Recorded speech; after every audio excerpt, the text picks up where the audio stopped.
Your message of defiance.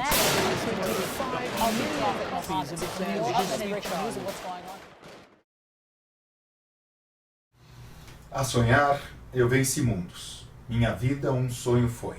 Cerra teus olhos profundos para a verdade que dói. A ilusão é mãe da vida. Fui doido, e tudo por Deus. Só a loucura incompreendida vai avante para os céus. Fernando Pessoa. No ar, Psicadeiro.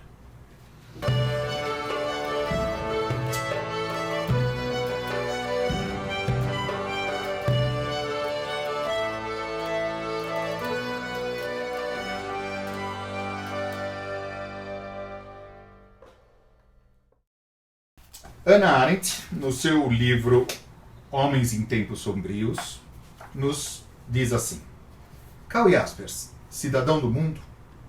Ninguém pode ser cidadão do mundo quando é cidadão de seu país.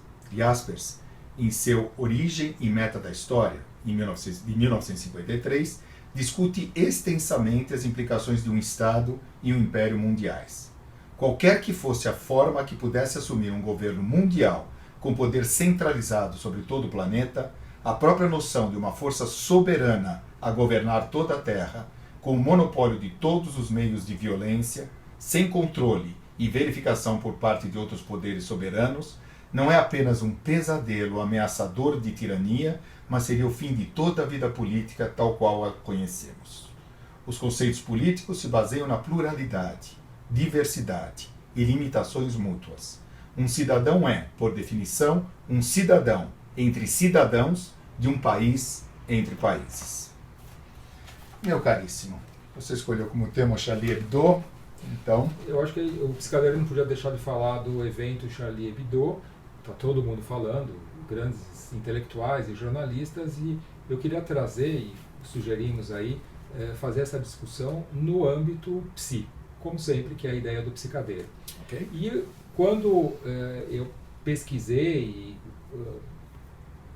pensei em a gente trazer algum texto, a primeira coisa que me veio foi o Jaspers, um dos maiores psiquiatras que já houve, um filósofo. Ele praticamente redefiniu a psiquiatria para o século XX. Acho que ele escreveu o principal livro de psicopatologia que existe, Psicopatologia Geral, um livro de 1913, e que é, vamos dizer, a coluna vertebral, se não a medula, da psiquiatria até agora. Nunca foi nada melhor escrito, né? E para comemorar esses 100 anos da Psicopatologia Geral do Jaspers e o evento que ainda está se desdobrando, pensamos aí então no Jaspers, porque foi um preso durante o nazismo. A Hannah Arendt, que você leu esse trecho, que faz uma homenagem ao Jaspers nesse capítulo, e especificamente pelo próprio texto dele, que faz um elogio à diversidade, um elogio ao exercício da política, ou seja, da representação da diversidade no âmbito político. É um psiquiatra falando disso. Então, eu fico um pouco sempre temeroso da gente entrar em campos que não são especificamente psi, porque fica aquela ideia de todo mundo falando o que quer.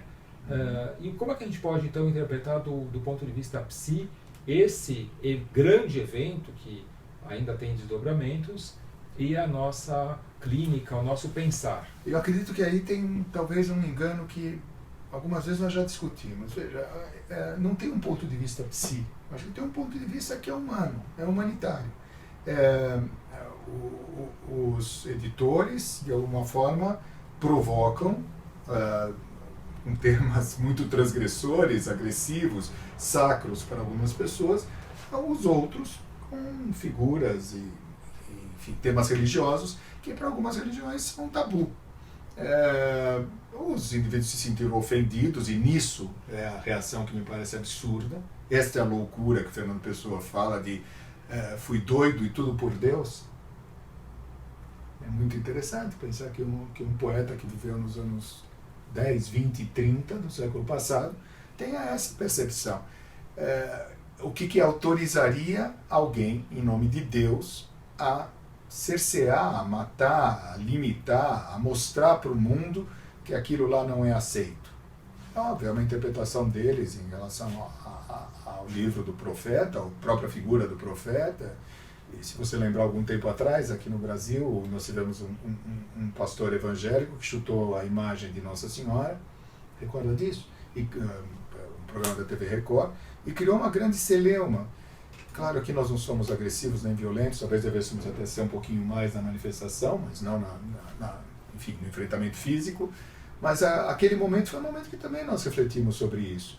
É óbvio que ele não estava chutando Nossa Senhora quando chuta a estátua, e é óbvio que também os editores do Challis não estavam ofendendo pessoalmente ninguém, muito menos os deuses.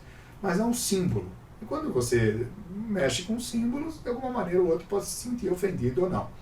Eu me lembro que na ocasião, que foi a questão do Papa também agora, que se alguém fala mal da minha mãe eu dou um soco na cara. É difícil pensar num Papa que se coloca sempre tão dócil para os humildes, para os pobres e tal. De repente ele diz, eu tenho uma pulsão agressiva como qualquer outra pessoa e que dependendo do nível da ofensa eu vou reagir. Eu entendo que vai reagir e deve pensar nas consequências também. É como se disséssemos assim, se alguém gospe na fotografia da minha mãe, não está cuspindo na minha mãe. Mas como é que eu entendo isso? E aí você não coloca a questão da sátira e da arte também? Não é que não coloco, é que você está falando do ponto de vista psi. Do ponto de vista psi, o doente mental, ele interpreta as coisas a partir de uma pura realidade, sem essa simbolização. Eu posso ficar muito bravo se alguém ofende, ou, como eu digo, vilipedia a imagem da minha mãe, mas eu entendo que não é com ela, é comigo. Você está fazendo aquilo para me irritar, e se eu entrar nessa irritação, eu vou reagir. Mas, obviamente, eu percebo, eu noto, eu tento, com os meus pacientes, fazê-los perceber esta função simbólica. Aquilo é da imagem e quem fez é um agressor contra a imagem. A gente poderia reagir da mesma forma simbólica. Me dê uma fotografia da sua mãe que eu vou beijar, porque eu vou fazer diferente. Eu não beijo a senhora sua mãe, mas você gospe na minha, na imagem da minha. Mas nós podemos reagir simbolicamente. Eu acho que esse é o treino possível, essa é a reação possível. E não a questão de imediatamente você pega em armas e numa atividade, sei lá, planejada, a ponto de agressivamente ir lá e matar 10 ou 12 pessoas, enfim, fazer o que fizer. E aí, então, a gente traz a ideia, e você está falando que não é exclusivamente do psi esse tipo de colocação, e nem existiria uma posição psi, e sim, assim como a gente entende a arte como criação do artista, né? Então a gente está colocando aí uma posição de psiquiatras, talvez, para o evento, mas teria essa ideia de simbolização, ou de, pelo menos, de um certo afastamento, que a gente sabe que é difícil isso para a maioria das populações. Então eu vejo que isso... Das populações ou das pessoas? Das pessoas, okay. Das pessoas. Acho que é melhor colocado pessoas. Uhum. Mas eu entendo que, ao mesmo tempo que existe essa função atávica, enorme, em termos de representação de tempo da sátira, a sátira foi inventada e até estimulada pela igreja na época medieval, porque mostrar o grotesco, exagerado, era uma maneira de manterem as pessoas perto da religiosidade. Mas era uma maneira de você poder dar uma certa materialidade a um símbolo. Quando a igreja autoriza que você desenhe o diabo, ou as figuras do diabo extremamente assustadoras, ou como seria o inferno, ou de que maneira que as pessoas são, são fervidas, ou são maltratadas pelos tridentes, isso dá uma certa corporeidade a algo que é absolutamente simbólico. A igreja se preocupava com isso porque tinha que catequizar, tinha que, de alguma forma, para pessoas muito simples, às vezes bastante ignorantes, elas tinham que ter uma visualização. Essa visualização possível era dada através daquilo. Quando você tem uma imagem, todo mundo fica tão ofendido com eu acho que o que ofendeu aí os que reagiram com tamanha agressividade, pense, no cristianismo é muito mais chocante aquela ideia de Deus sendo penetrado por Jesus e com o Espírito Santo penetrando no ânus dele, de uma forma, na capa da revista. Isso era o que eles diziam, nós não somos cristãos, ou não somos budistas, ou não somos nada. São antirreligiosos. Somos iconoclastas. Não há símbolo que não possa, de alguma maneira, ser maculado.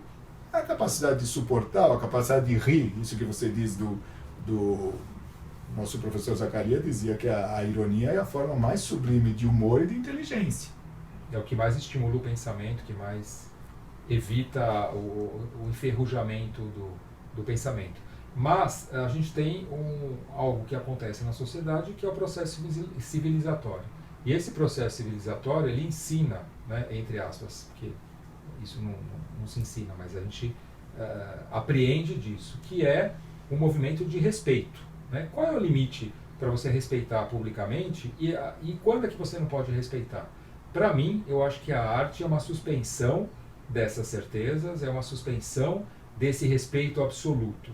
Quando você anuncia uma obra que é artística, você tem o direito de suspender isso, desde que seja anunciado em espaço apropriado. Porque no espaço público, eu acho que a coisa pode ficar um pouco complicada. A revista é um espaço privado. As pessoas que viram isso compraram a revista, ou tiveram acesso, mesmo se elas... Escolheram comprar, Exatamente. né? De alguma maneira foram até a banca e fizeram essa aquisição. Não é algo feito... Você tem toda a razão.